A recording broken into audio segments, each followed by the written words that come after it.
buenas tardes una vez más a todos. Siempre grato poder juntarnos de esta manera y poder disfrutar de la enseñanza de la palabra de Dios, tan útil para todos nosotros, incluso para el predicador. Es tan útil como también para cada uno de los creyentes. Así que, por favor, leamos nuestras Biblias en el segundo libro de Timoteo, capítulo 1. En este día espero poder terminar este capítulo. Entonces vamos a leer versículo 13 en adelante. Segunda epístola del apóstol Pablo a Timoteo, capítulo 1, versículo 13. Dice así la palabra del Señor. Retén la forma de las sanas palabras que de mí oísteis, en la fe y amor que es en Cristo Jesús. Guarda el buen depósito por el Espíritu Santo que mora en nosotros. Ya sabéis esto, que me abandonaron todos los que están en Asia, de los cuales son Figelo y Hermógenes. Tenga el Señor misericordia de la casa de Onesíforo, porque muchas veces me confortó y no se avergonzó de mis cadenas, sino que cuando estuvo en Roma me buscó solícitamente y me halló.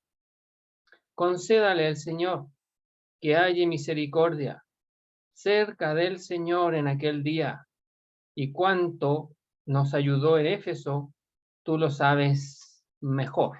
Hasta ahí vamos a leer la palabra del Señor en esta oportunidad. Hemos estado viendo este libro, y uno de los títulos, si ustedes me lo permiten, es que el apóstol Pablo aquí resalta la fidelidad en tiempos difíciles. Y entonces el apóstol Pablo tiene en mente que en todo tiempo hay que ser fiel al Señor. Y mayormente en los tiempos difíciles se espera que el creyente sea fiel al Señor. Por lo tanto, los problemas que se nos presenten, las circunstancias que se comiencen a levantar en medio nuestro, en medio de nuestro entorno, o en contra de nosotros, o del servicio al Señor, o del testimonio al Señor, no debería de ser excusa, no debería de ser impedimento para dejar de ser fiel al Señor. Ahora Pablo tiene otra cosa más en mente, que está cerca su partida.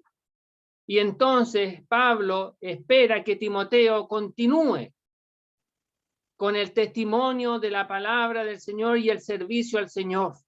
Pero también le presenta la realidad presente y le hace saber a Timoteo que él está cautivo, que él está preso, y que pareciera ser que la identificación con este siervo del Señor, con este que está preso, pareciera ser que causa algunos inconvenientes en algunos hermanos. Y entonces Pablo dice que ojalá no sientan vergüenza, como va a mencionar algunos en la lectura que nosotros hemos hecho, va a mencionar algunos que pareciera ser que la vergüenza los atrapó, pero también va a mencionar a alguien bastante conocido, incluso por Timoteo, que no tuvo vergüenza de identificarse con el apóstol. Y entonces ahí está Timoteo escuchando todo esto, y entonces Timoteo tiene que pensar, y Timoteo tiene que meditar en estas expresiones y en esta enseñanza y en lo que estaba ocurriendo en aquel momento, y tiene que tomar una decisión. Entonces Pablo está aquí para ayudar, para animar y para enseñarnos a nosotros que quien confía en el Señor sostendrá hasta el fin de los días. Ya que eso lo va a decir allá en el capítulo 4, que el Señor estuvo con él. Entonces, todas esas verdades se expresan aquí en este libro. Bien, hemos comenzado la lectura en el versículo 13, pero los versículos anteriores, fíjese que en esa sección del 8 al 12, Pablo va a mencionar que no se avergüence de dar testimonio del Señor y de él preso, le va a decir a Timoteo. Y después le va a decir al final por lo cual asimismo padezco esto, pero no me avergüenzo, porque yo sé en quién he creído. Y estoy seguro que es poderoso para guardar mi depósito para aquel día. Entonces fíjese que comienza con no sentir vergüenza, con no retraerse en el servicio al Señor y en la identificación con el Señor por lo que Él padeció por nosotros y en sus siervos que padecen por amor del pueblo de Dios y de los perdidos. Y nos lleva a terminar en el versículo 12 contemplando la venida del Señor y lo que sigue a continuación, el tribunal de Cristo.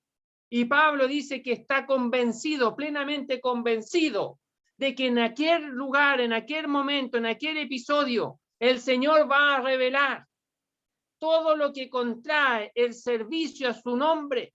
Y el Señor va a ser fiel en coronar, en recompensar todo el servicio que el mismo Señor ha guardado, porque Pablo lo ha hecho por amor a su nombre. Entonces fíjese que nos llama a considerar que lo que hacemos aquí, el Señor lo tendrá presente en su tribunal y dará, otorgará galardón a aquellos que han servido fielmente en la obra del Señor y al nombre del Señor. Y todo esto estaba escuchando Timoteo. Pero ahora le va a pedir que es necesario, mientras estemos aquí, también preocuparse por la palabra de Dios, quien es la herramienta necesaria, que es lo que realmente nutre al pueblo de Dios. Es la palabra de Dios la que alimenta, la que equipa a los siervos de Dios para la obra del ministerio. Y entonces le va a decir, dice, retén la forma de las sanas palabras que de mí oíste en la fe y amor que es en Cristo Jesús. Y entonces aquí le está diciendo, a lo menos le va a pedir de manera imperativa que Timoteo tiene que preocuparse de esto, de retener, de afirmar. Y si ustedes me permiten la ilustración, la idea aquí es afirmar con gran fuerza, si es necesario con las dos manos, de tal manera de que lo que yo estoy afirmando lo haga mío, sea parte de mí, sea parte de mi vida, de tal manera de que no se me escape, de tal manera de que no se me diluya por las manos, sino que lo sostenga con tan fuerza que sea parte mío. Y entonces el retener no solamente tiene que ver con sujetar, sino que también tiene que ver con identificarse con aquello que estoy sosteniendo. O sea, lo sostengo porque es de gran importancia, lo sostengo porque en realidad yo me identifico con eso que estoy sosteniendo, porque es de gran utilidad para mí y para otros. Y eso que sostengo, no solamente lo tengo que sostener firmemente, sino que también dice que tengo que sostener las formas, el modelo. Fíjese que esta expresión forma significa aquello que se delinea, aquello que se traza. Y entonces usaba mucho esta expresión en el lenguaje de la arquitectura, cuando alguien tenía que dibujar algo, pero más bien tenía que copiar el modelo de algo trazando las mismas líneas. No podía obviar ninguna línea. Tenía que copiar todas las líneas de manera exacta. Tenía que ser tal cual el modelo que se le había entregado. Es como cuando el Señor le dijo a Moisés, cuando construyera el tabernáculo, el templo, el tabernáculo, y entonces le dice que tenía que hacer todo eso conforme al modelo que se le ha mostrado. No tenía que inventar algo. Se le dio un modelo, se le entregó un modelo. Y entonces Moisés tenía que replicar ese modelo. Y entonces aquí la idea es esa. La idea es que Timoteo no tenía que inventar nada, no tenía que ir más allá de lo que se le había enseñado. Y entonces él tenía que retener, tenía que guardar, tenía que hacer suyo las doctrinas, las enseñanzas que había recibido de parte del apóstol Pablo. Tenía que vivir esas enseñanzas de tal manera de que no se le escaparan de su vida. Y no solamente él las pudiera enseñar de palabra, sino que también con un estilo de vida pudieran reafirmar lo que él estaba enseñando y que vio muchas veces en la vida del apóstol Pablo.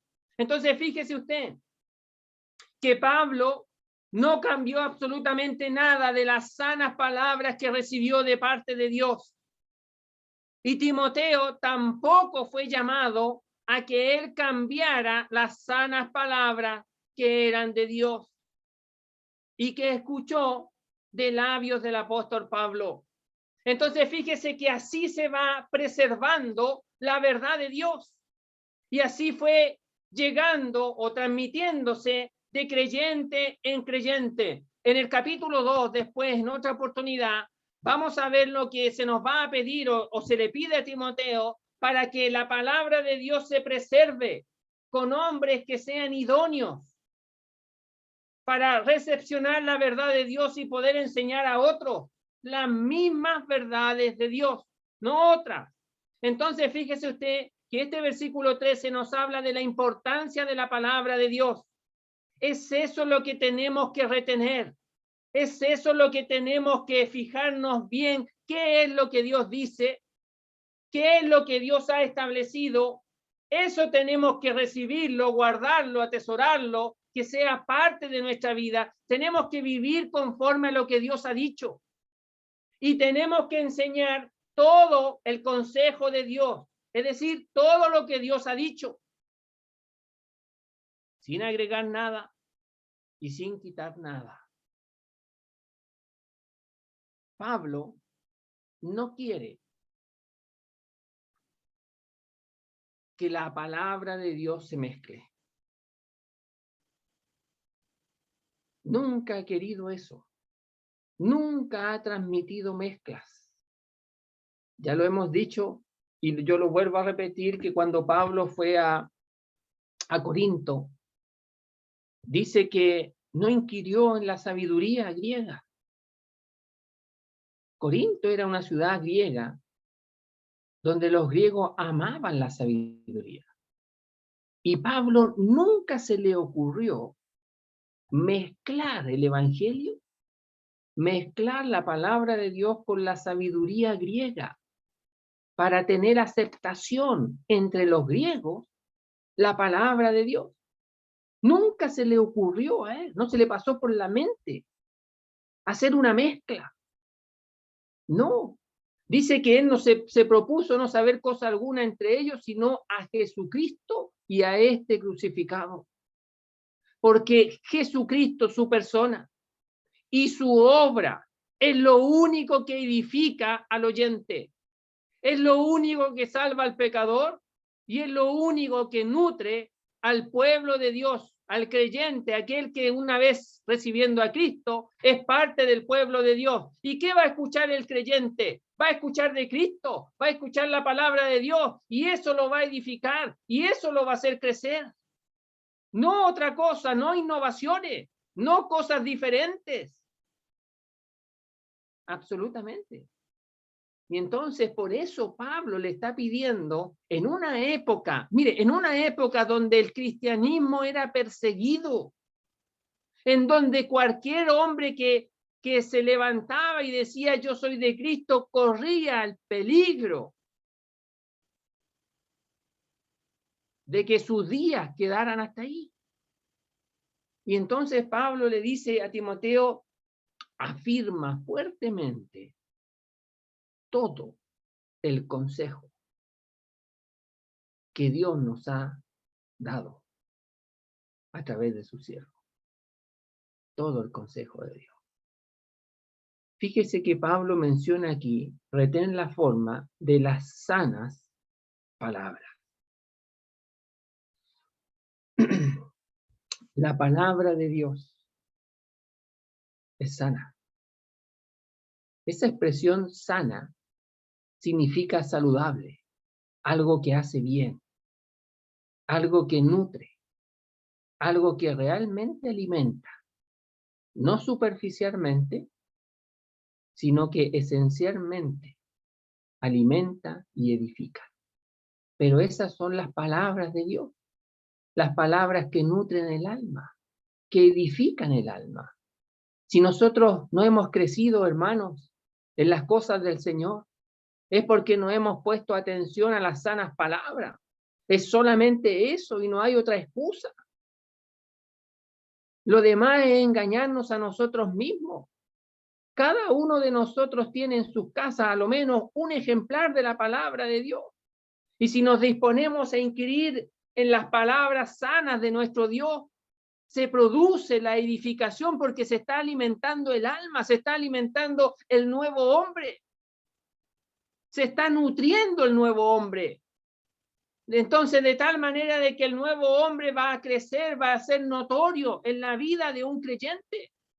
Y es por eso la importancia de que Timoteo retenga la forma, el modelo, lo que realmente amolda nuestra vida si nos sujetamos a esas sanas palabras.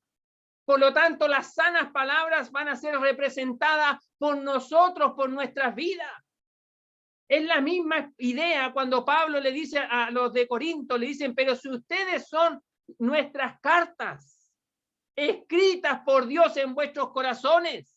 Y claro, porque es la intervención de Dios en la vida de aquellos que se allegan a las sanas palabras de nuestro Dios. Y la palabra de Dios es la espada de dos filos que penetra hasta lo más íntimo de nuestro ser y nos deja descubierto cualquier intención diferente que nosotros podamos tener.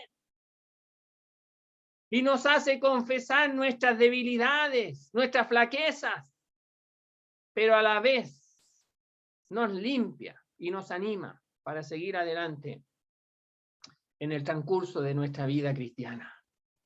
Entonces, la importancia de este mandamiento: retén las formas, el modelo, el bosquejo de las sanas palabras que de mí oísteis.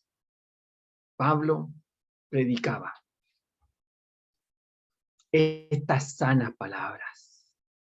Pablo vivía estas sanas palabras en su vida. Es decir, estas sanas palabras se hicieron realidad en la vida del apóstol Pablo.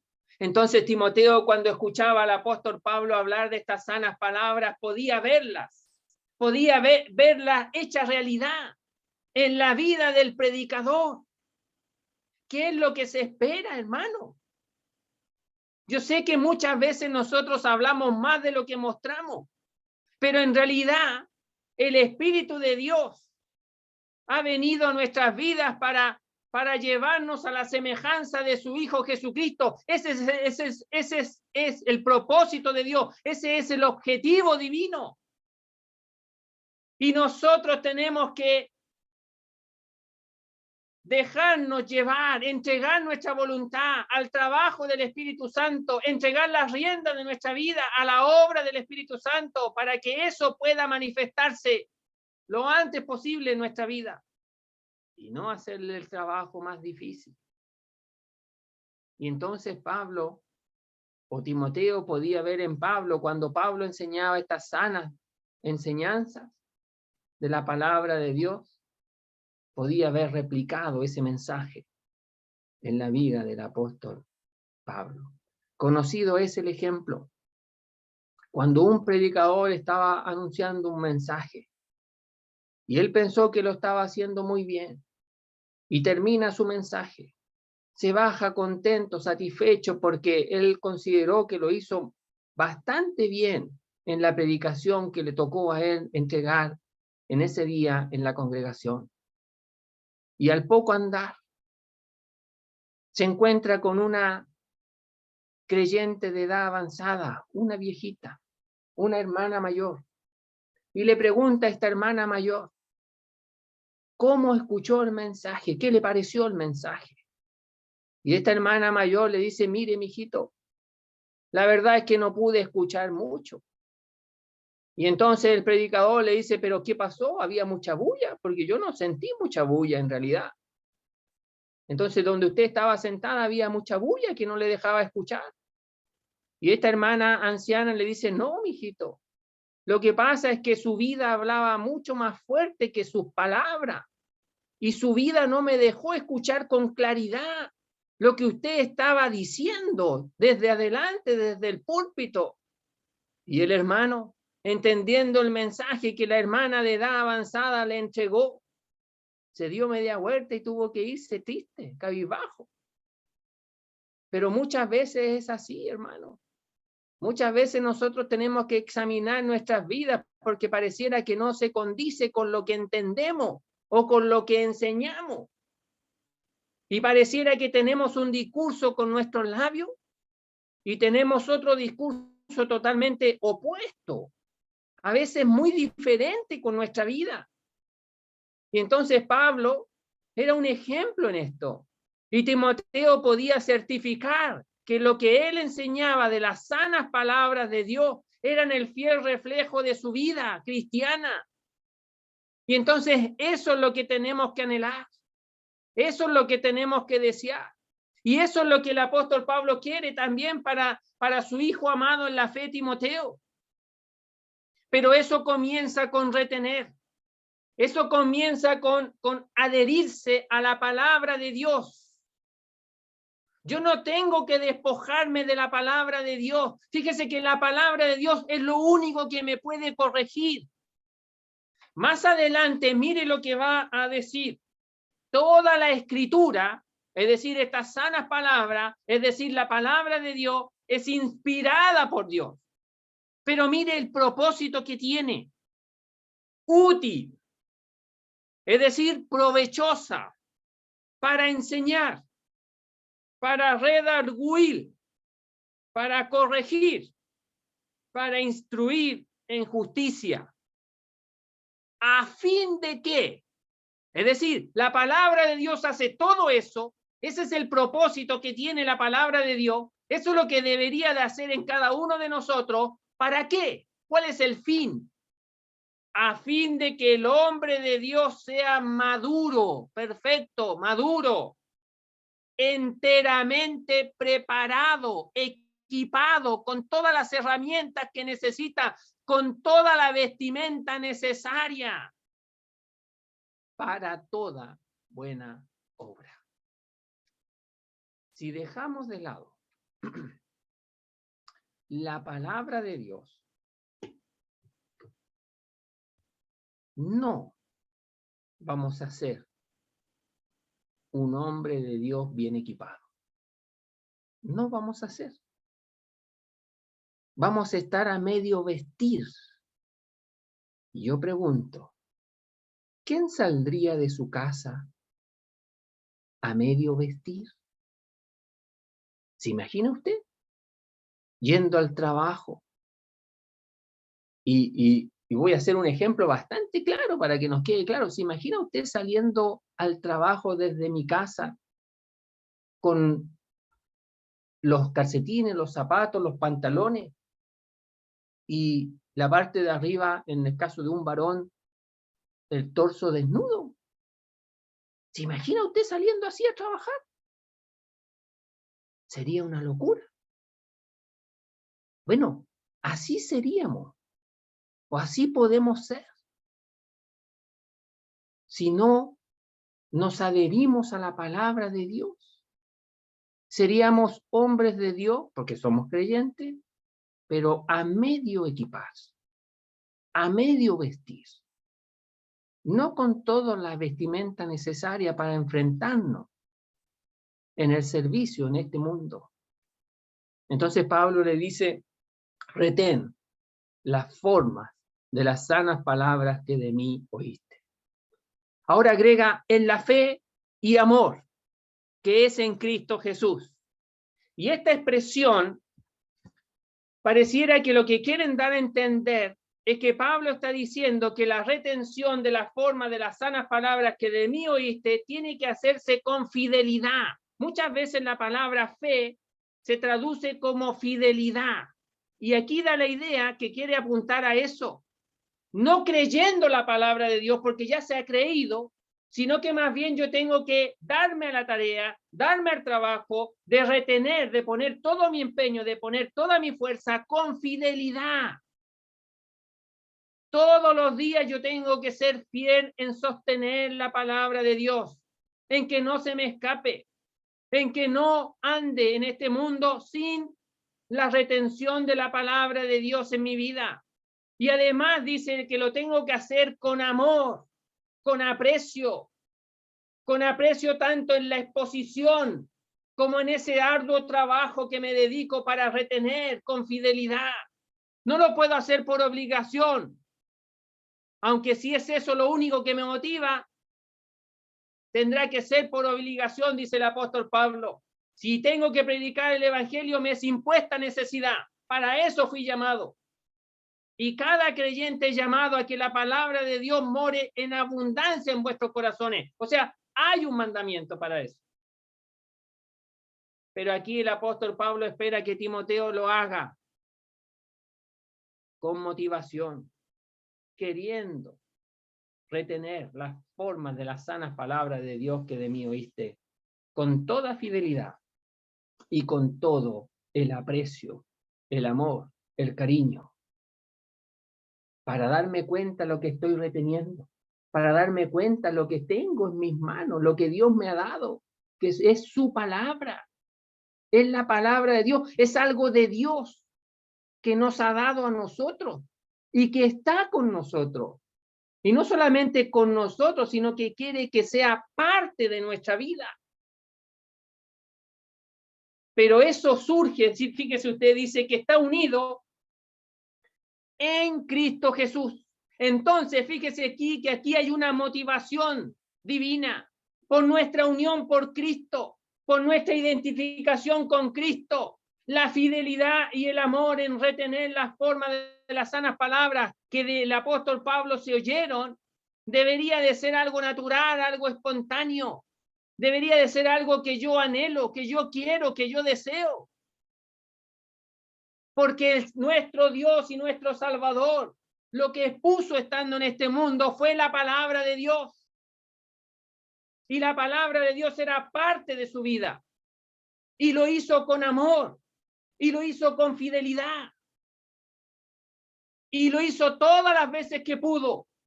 Mire, nunca trató mal a nadie que le fue sinceramente a preguntar algo que no entendía o que necesitaba alguna aclaración. Se dio el tiempo y lo explicó más de una y de dos y de tres veces. E hizo muchas cosas por amor al perdido. Entonces nuestra unión con Cristo nos debería de motivar a vivir de la manera en que Cristo vivió. Y entonces Pablo ahora pasa de su ejemplo al ejemplo de Cristo. Y ya lo ha hecho anteriormente, ya que le ha dicho, no te avergüences del Señor y de mí. Y ahora lo está haciendo otra vez, pero ahora al revés. Primero habló de él y ahora del Señor.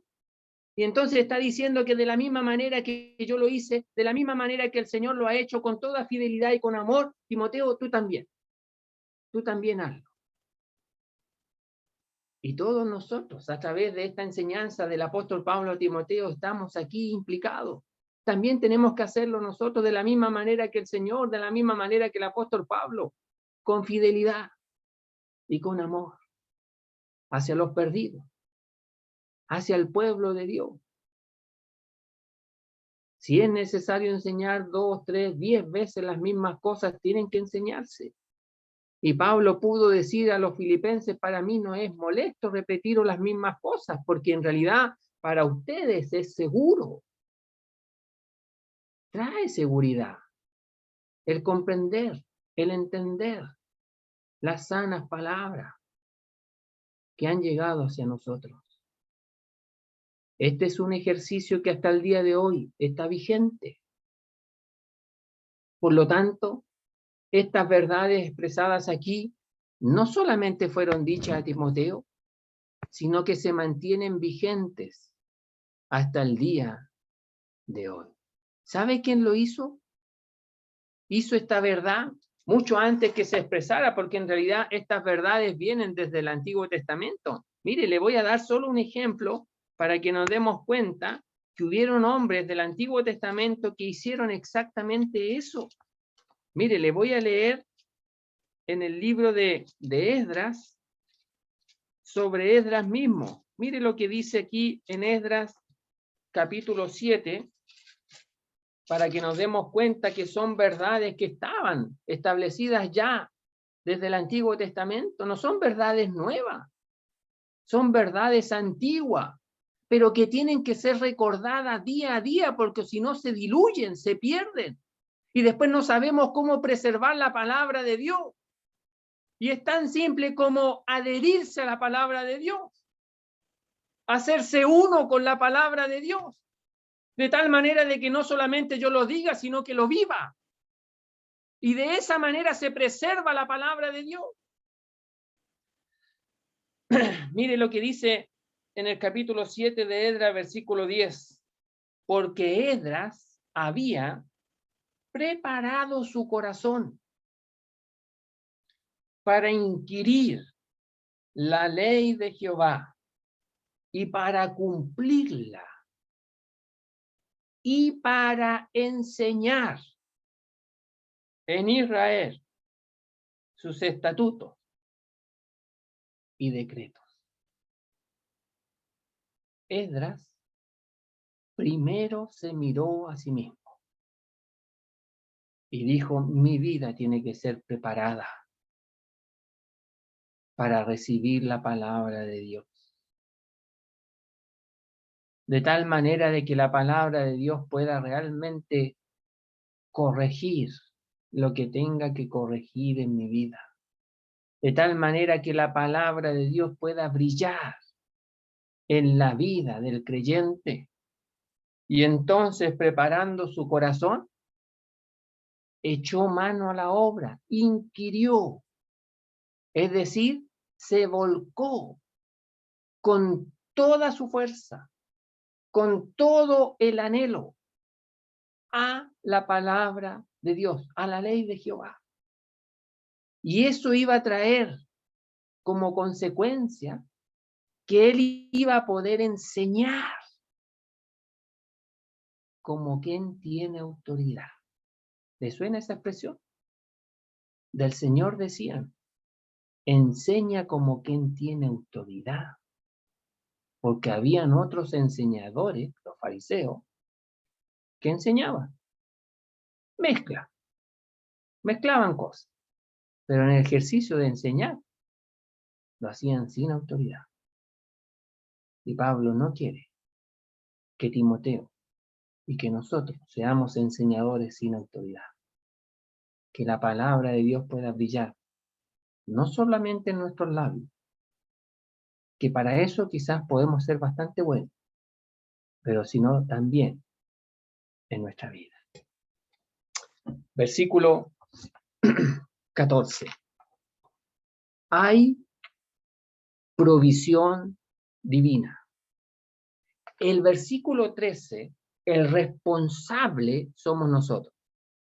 En el versículo 13, el responsable es Timoteo. Yo sé que a veces nos causa quizá un poquitito de confusión cuando hablamos del Espíritu Santo y del trabajo del Espíritu Santo y de la labor que el Espíritu Santo viene a hacer en nuestra vida. Y pareciera que a veces le queremos dejar todo el trabajo al Espíritu Santo. Y poco menos que nosotros somos un terreno pasivo, que viene el Espíritu Santo y hace todo él solo nomás, sin colaboración alguna, sin nada, y lo hace todo. Entonces, si él no lo hace, poco menos es culpable es él. No. Mire, algo que podría ayudarnos, un ejemplo que podría ayudar. Es como si estuviéramos en un bote y para transitar en ese bote en medio de un río, para ir a la dirección que uno quiere ir, necesita 2 remos. Pero imagínese usted qué pasaría si solamente uno de los remos trabaja y comienza a girar solamente una parte del remo. ¿Sabe lo que ocurre? Que el bote comienza a girar en círculo. Eso hace. Pero ¿qué pasa si la otra persona, o el otro brazo, digámoslo así, toma el otro remo y comienzan en conjunto a girar? ¿Sabe lo que va a ocurrir? Es que va a haber avance. Van a ir a un objetivo en común. Eso va a suceder. Entonces, nuestra vida es como ese bote. Y nuestra voluntad es uno de los remos. Y el Espíritu Santo es otro de los remos. Y entonces nuestra voluntad con el Espíritu Santo tienen que trabajar en armonía en nuestra vida.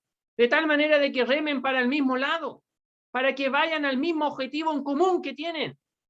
Eso es lo que tiene que suceder en la vida de un creyente. Y entonces es eso lo que sale aquí ahora en el versículo 14, la ayuda divina. Y entonces dice, guarda el buen depósito. Otra vez aquí se le dice a Timoteo, si lo anterior era un imperativo, esto también es un imperativo, y entonces aquí se le dice que él tiene que montar una guardia, ser custodio, ser un vigilante, ser como un guardia que está preocupado de la tarea que se le ha encomendado. Y la tarea que se le ha encomendado es el buen depósito.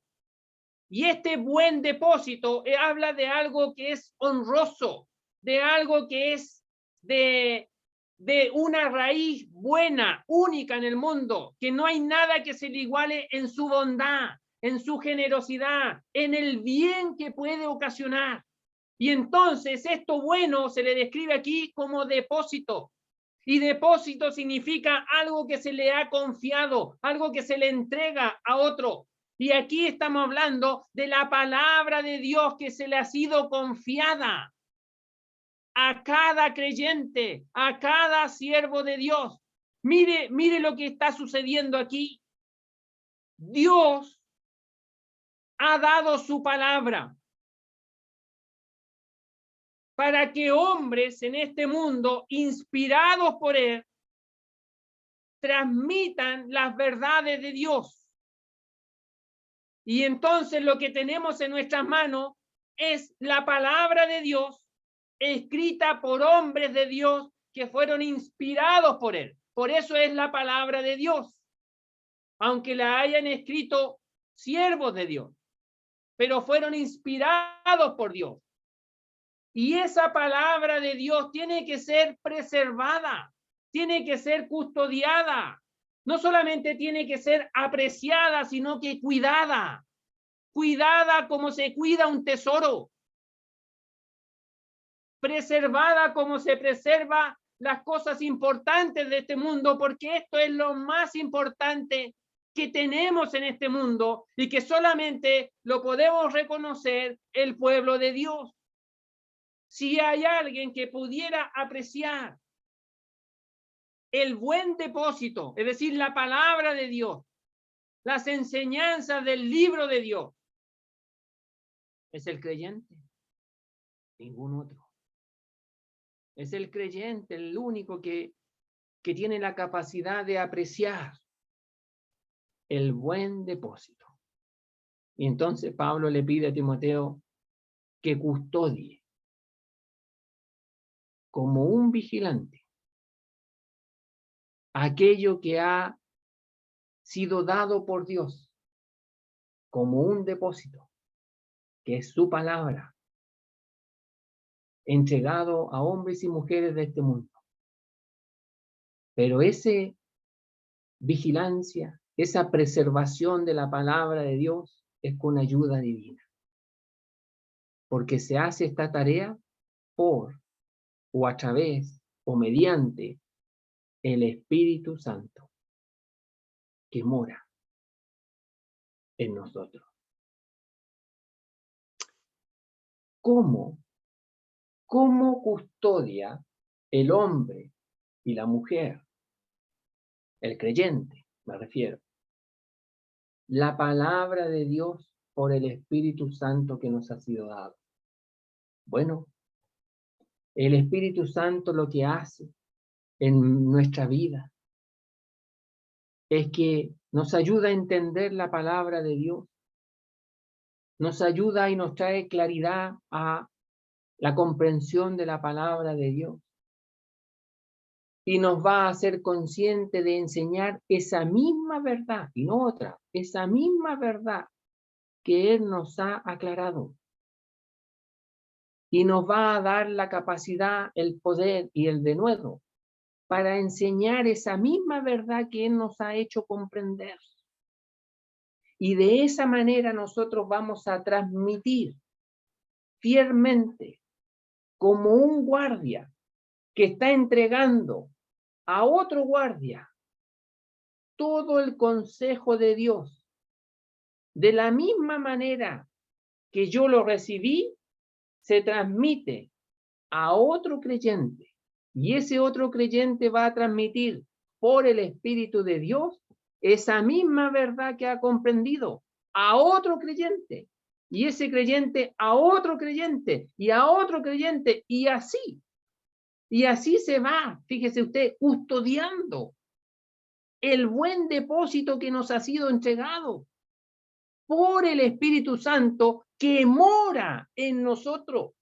Y entonces cuando hay algo que no está muy claro, no vamos a tener ni siquiera la libertad de poder enseñarlo porque no nos queda claro.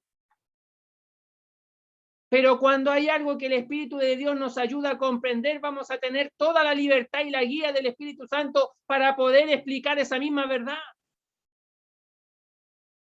Y de esa manera, fíjese usted que el Espíritu Santo ayuda al creyente a transmitir la verdad de Dios. Y así también con el Evangelio. El Evangelio nos va a ayudar al Espíritu Santo a transmitírselo a las personas que están en la oscuridad y en las tinieblas de este mundo.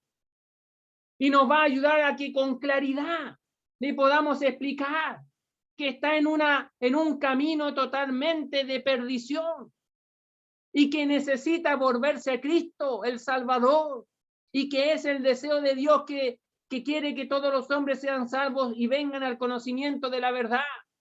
Y le va a hacer con claridad la exposición del Evangelio, porque el Espíritu Santo está comprometido en esa labor de preservar la palabra divina, la palabra de Dios. Entonces no estamos solos en esta tarea, hermano. No estamos solos, estamos con recursos divinos, estamos con la ayuda. Mire, la ayuda es nada menos que del Espíritu Santo, de la tercera persona en Dios, que ha venido a nuestra vida, ya que dice que mora, que habita en nosotros. Ese morar, ese habitar, habla de una relación íntima.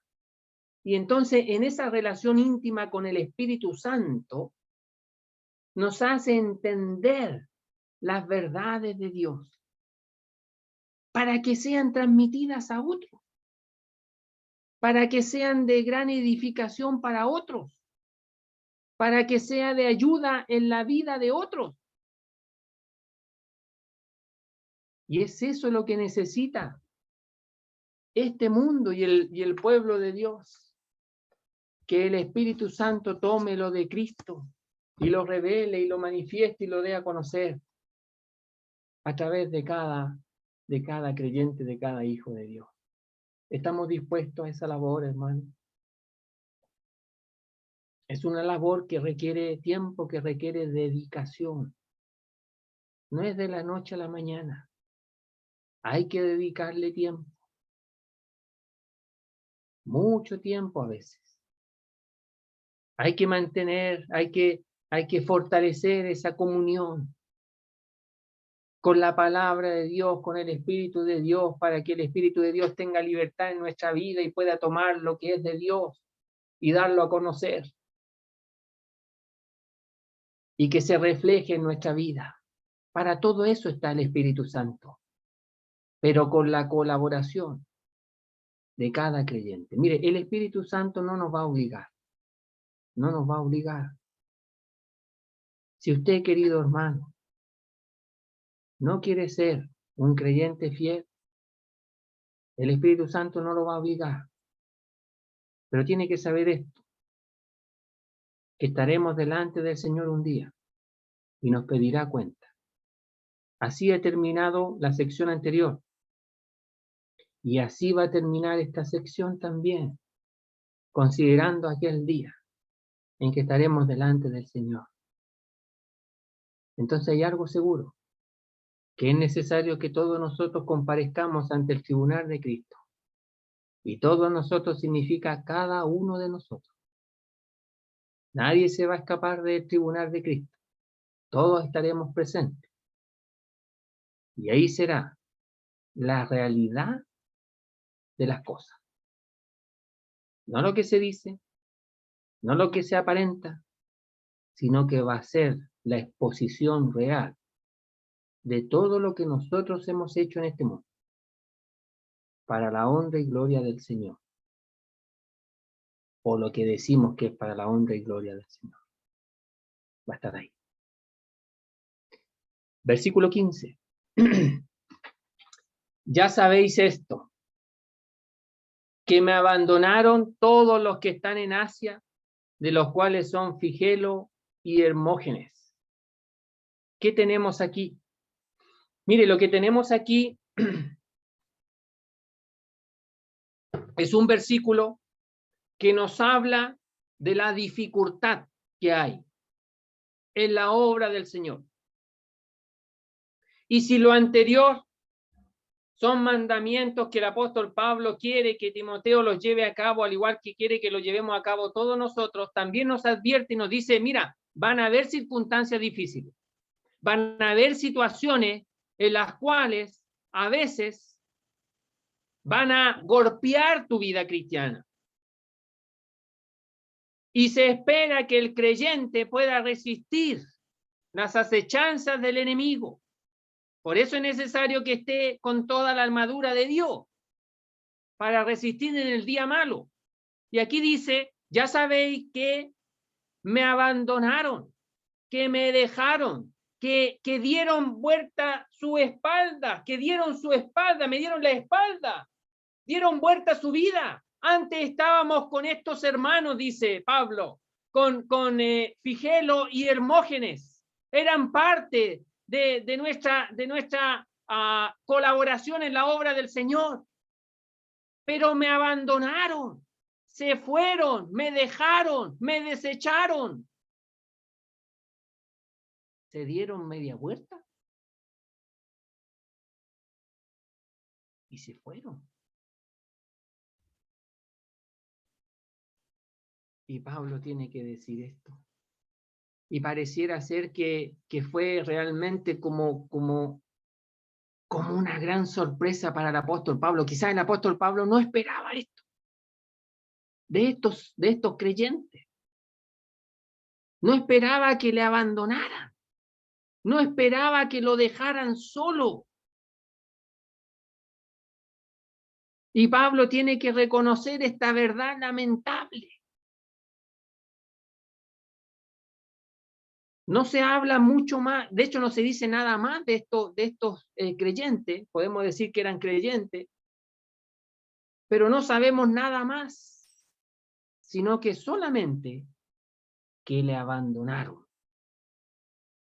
Dice todos los que están en Asia, pero en realidad esta expresión es como para enfatizar lo que hicieron estas personas. No es que todos los creyentes de Asia, que eran bastantes, que eran varios, habían varias asambleas, estuvo mucho tiempo el apóstol Pablo en Asia, de hecho predicó muchas veces en Asia. Si usted lee rápidamente en el libro Los Hechos capítulo 19, se va a dar cuenta de que ahí los plateros, los que hacían imágenes de la diosa Diana, decían, este hombre que anuncia este mensaje por todo Asia.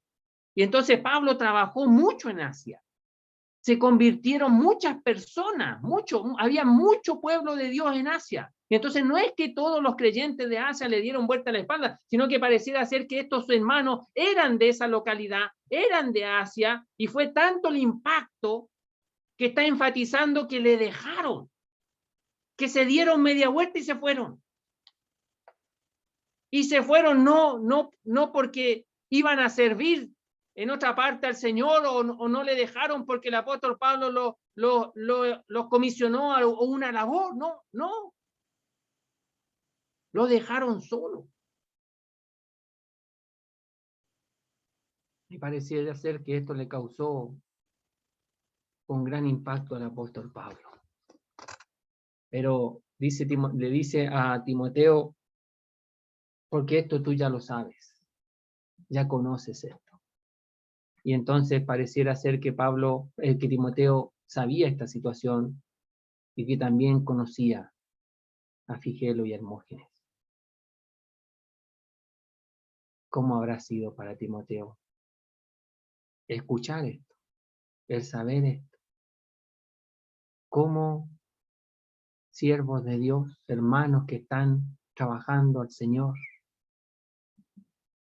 de un día para otro desaparecen? De un día para otro ya no están. No se dice las circunstancias, sino que solamente que se fueron. Y pareciera que esa realidad sigue presente hasta el día de hoy también. A veces vemos a hermanos con tanto ímpetu, con tanto énfasis, sirviendo al Señor en distintas áreas, y de la noche a la mañana desaparecen. No sabemos más. No sabemos qué les pasó. No sabemos por qué se fueron. No sabemos nada. Solo que nos abandonaron. Pero gracias al Señor, hay creyentes que procuran ser fieles. Y dice versículo 16, tenga el Señor misericordia de la casa de Onesífero, porque muchas veces me confortó y no se avergonzó de mis cadenas. Y aquí avanzo rápido en estos versículos, hermanos, para ver si podemos terminar esta sección. Mire, dice, tenga el Señor. Es el deseo que el apóstol Pablo tiene. Quiere que el Señor les conceda. Aquel que es el dueño absoluto, el soberano, Señor, dice. No hay nadie más por sobre él.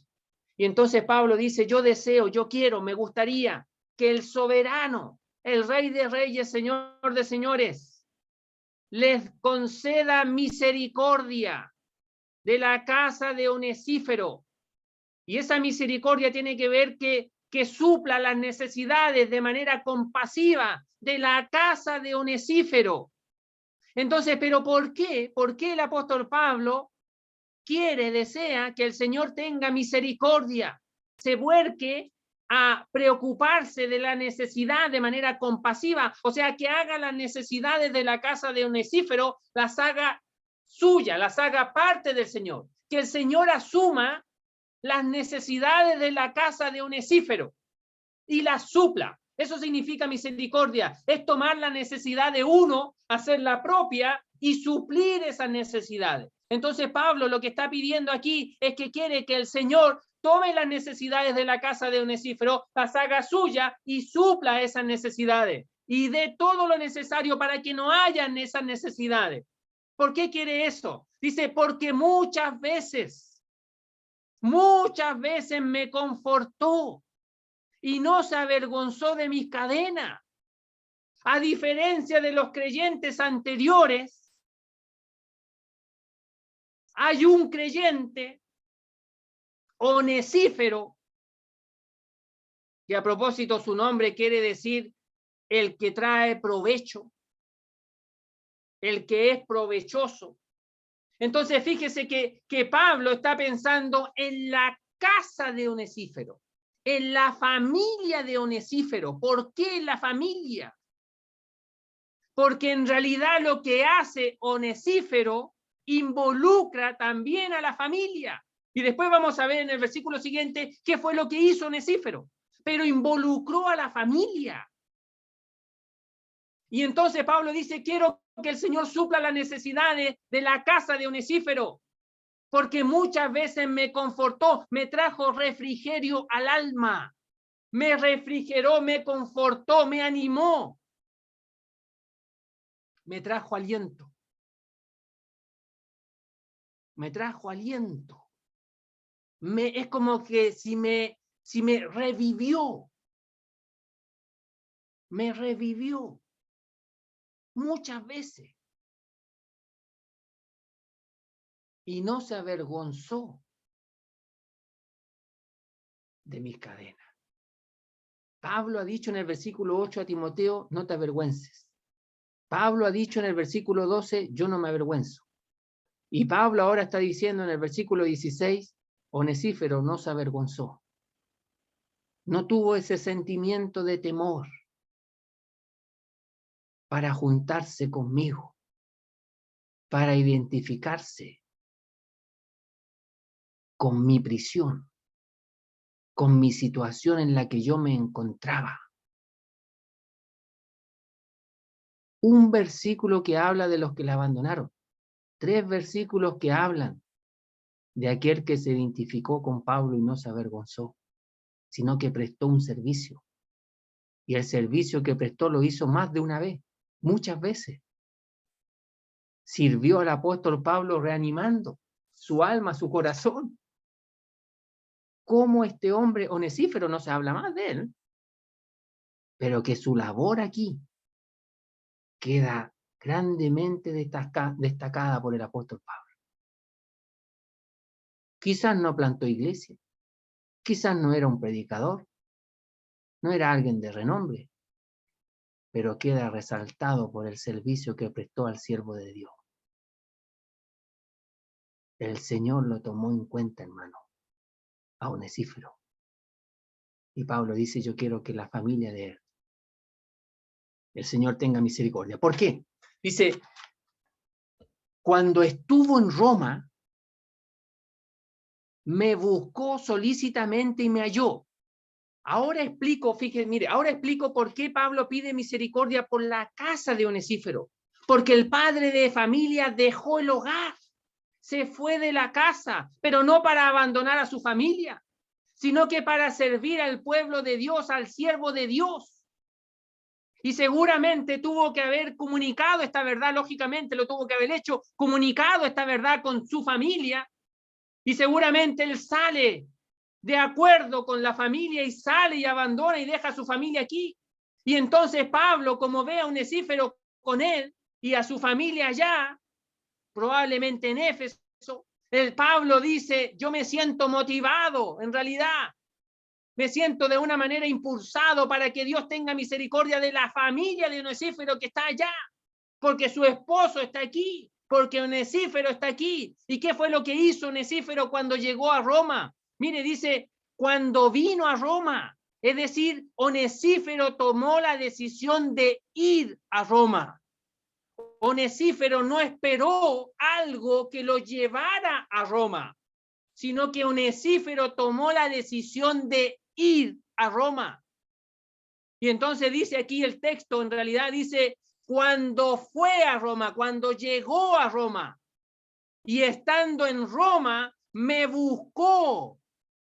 Y esta expresión me buscó habla de la urgencia que tuvo el Onesífero en la dedicación, en el objetivo que tuvo Onesífero y que no descansó hasta lograr su objetivo, que era buscar. Quien busca, halla, dice la palabra de Dios. Quien toca, se le abre. Quien busca, halla. Y Onesífero se esmeró. Ese era su objetivo en Roma, buscar.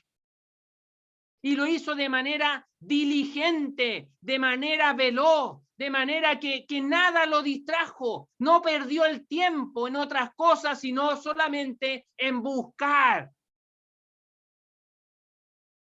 todos los días que fueran necesarios al apóstol Pablo.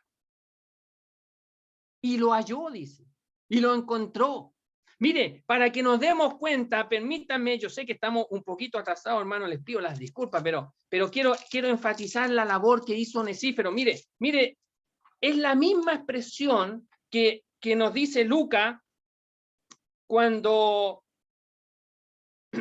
cuando llevaron a la familia, María y José llevaron a Jesús al templo cuando era jovencito, 12 años quizás, y lo llevan al templo, y están en el templo, en la fiesta, y se devuelven, y llevan un día de camino, y viajando un día de camino de regreso, se dan cuenta que Jesús no estaba con ellos.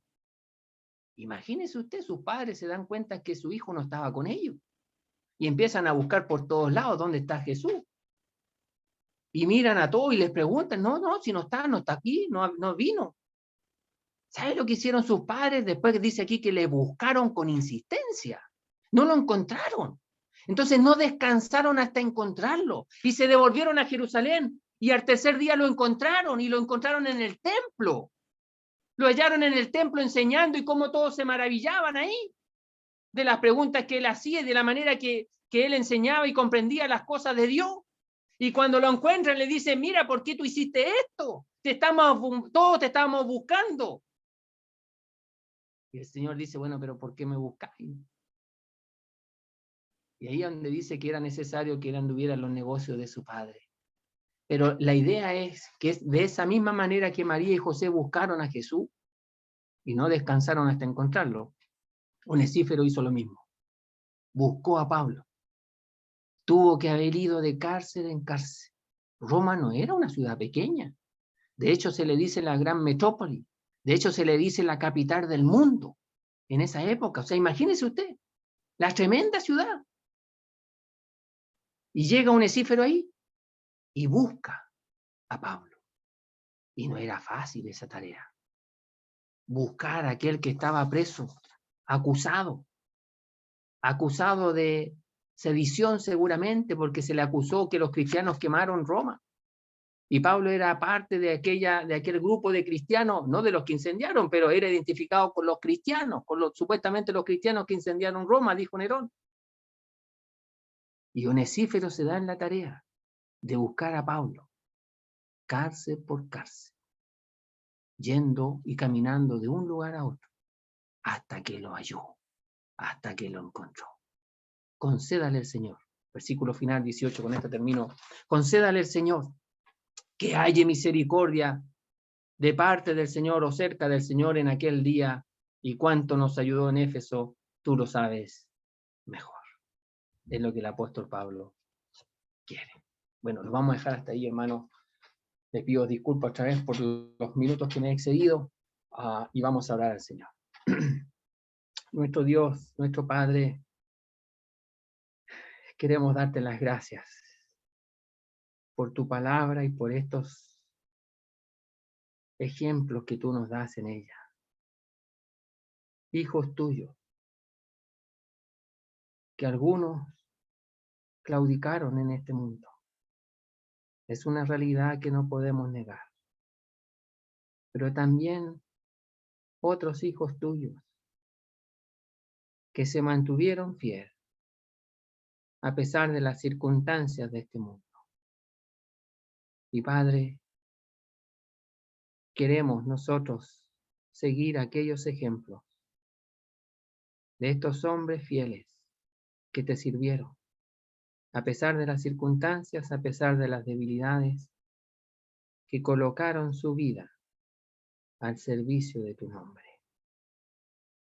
Haznos conscientes a quién servimos y quién nos ha llamado para servirle. Padre, te rogamos esto, te rogamos por aquellos que aún no han creído, para que también puedan apreciar a aquel que llama por el Evangelio, al Salvador Cristo Jesús. Te rogamos esto, te damos las gracias por todo, en el nombre precioso del Señor Jesús. Amén.